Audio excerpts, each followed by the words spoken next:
আমার এইটুকু বয়সে আমি কখনো পুকুরে গোসল করিনি।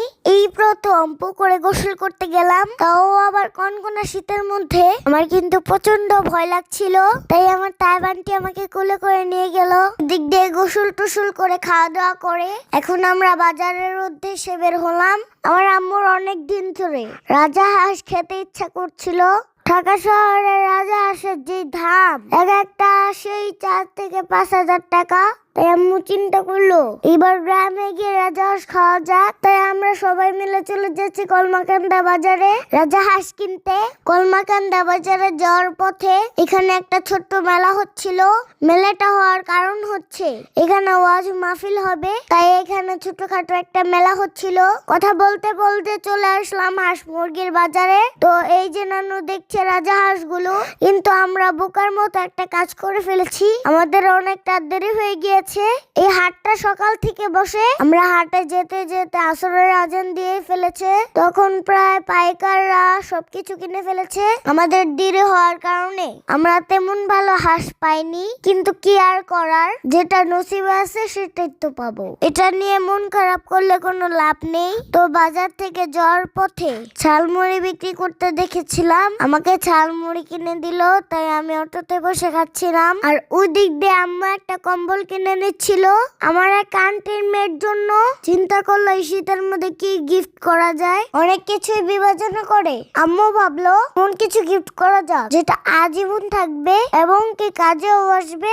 সবকিছু চিন্তা ভাবনা করে কম্বলটা কিনে দিল। আমরা গাড়ি থেকে নামার পর আমার 2 মামা চলে আসলো আমাদেরকে রিসিভ করার জন্য। হাঁস 2টা কিনতে পেরে আমি তো খুব মহা খুশি। আমার নান্নুর বোন চালের গুঁড়ি করে রেখেছে পিঠা খাওয়ার জন্য, আর হাঁস 2টা রান্না করে সবাই একসাথে পিঠা দিয়ে খুব মজা করে খাবো।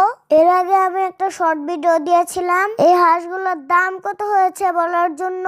অনেকেই ভুল উত্তর দিয়েছেন, আবার অনেকেই অনেক কাছাকাছি সঠিক উত্তরটা দিয়েছেন। এই 2টা হাঁস নিয়েছে 2400 টাকা। এক একটা হাঁসের দাম 1200 টাকা করে পড়েছে। আর ঢাকা শহর হলে এক একটা হাঁস 2000 টাকা করে নিত। আমি হাঁসগুলো পাওয়ার পর 1 ঘন্টা ধরে হাঁসগুলোকে কোলে নিয়ে রেখেছি। আমার কিন্তু পশু পাখি অনেক ভালো লাগে। হাঁসগুলা দিয়ে আমি প্রচুর দুষ্টামি করছিলাম, আর সবাই ভাবছে আমি কেন ভয় পাই না। ভয় পাবো কেন, এইগুলো আমার ভালোবাসার জিনিস। এই যে দেখেন আমার নানু চিংড়ি মাছ দিয়ে আলু দিয়ে কি সুন্দর রান্না করেছে। এখন এটা দিয়ে আমি পেট ভরে ভাত খাবো। তো আম্মু একটু টেস্ট করে দেখছিল এটা কেমন হয়েছে।